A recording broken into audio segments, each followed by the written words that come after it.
Hello everybody, and welcome back to the Kill Count.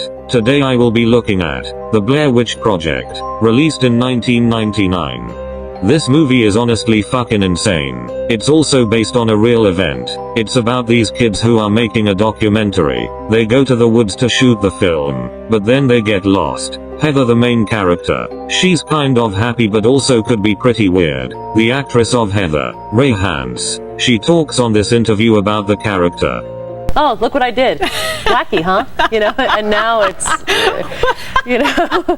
She says they started on the film in 1997. It took 3 years, and we get a real interview on Heather. Well, Heather was probably one of the 2 or 3 best students that I've had the pleasure of teaching.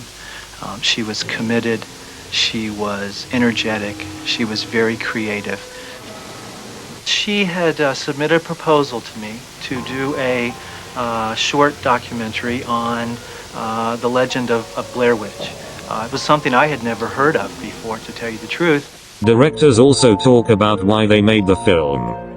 We came up with the Blair Witch legend, and we just wanted everybody to have a real good sense of the backstory, you know, of why they were out there examining this. And it just grew and grew, and we have a really rich myth right now that you can actually check out on the website, BlairWitch.com. This movie made over $248 million. They only had a budget of $60,000. Like, holy fuck. Let's get to those kills.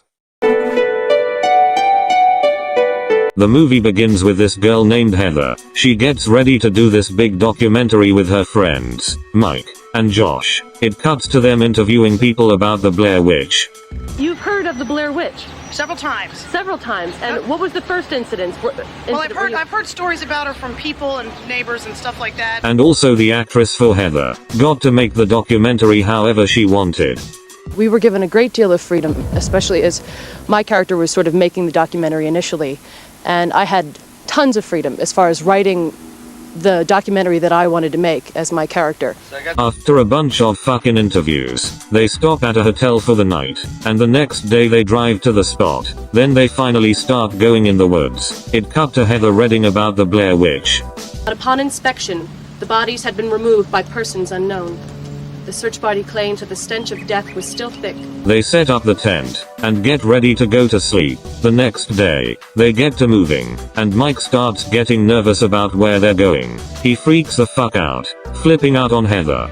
Lost, admit that first, because I know we're not lost. They start crossing this long. Then Heather sees a pile of rocks. She thinks nothing of it. They eat their hot dogs. They wake up to someone talking. Heather goes to investigate, but don't see shit. The next day it rains tough. They realize they're fucking lost, and the crew talk about how it worked being lost in the woods.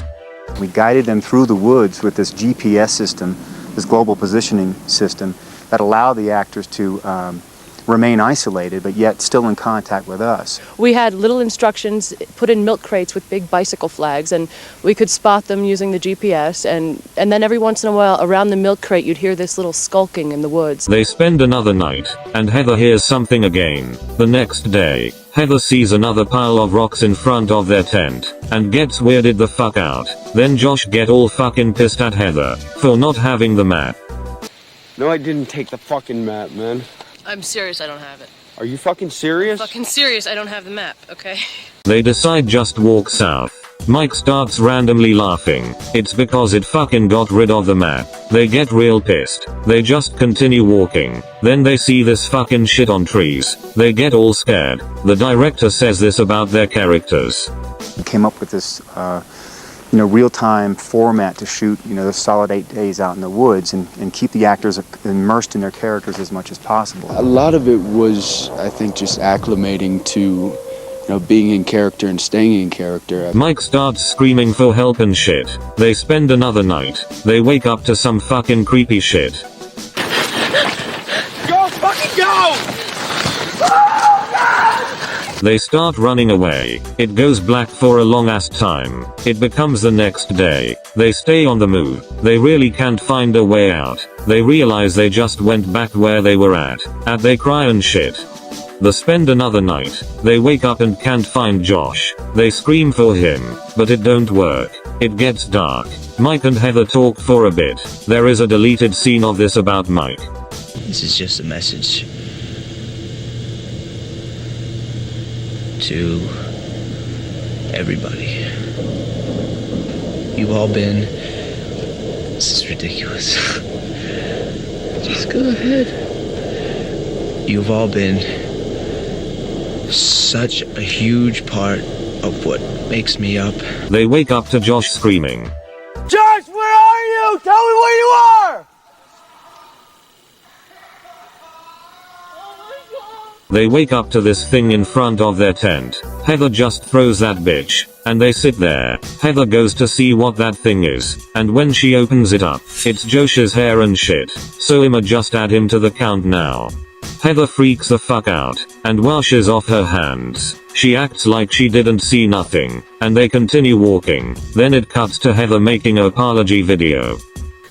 I'm sorry to everyone. I was very naive.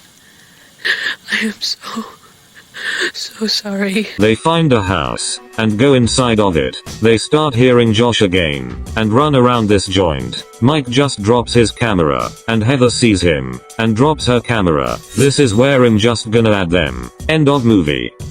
The only piece of evidence found by police was Joshua Leonard's car, parked on Black Rock Road. We checked the car over completely, never found any clues with the vehicle. We checked with witnesses that may have seen the film students, and we can never locate them. 3 people died in movie, 2 guys, and 1 girl. On the next kill count. Roll the avalanche, yeah, my old bitch average.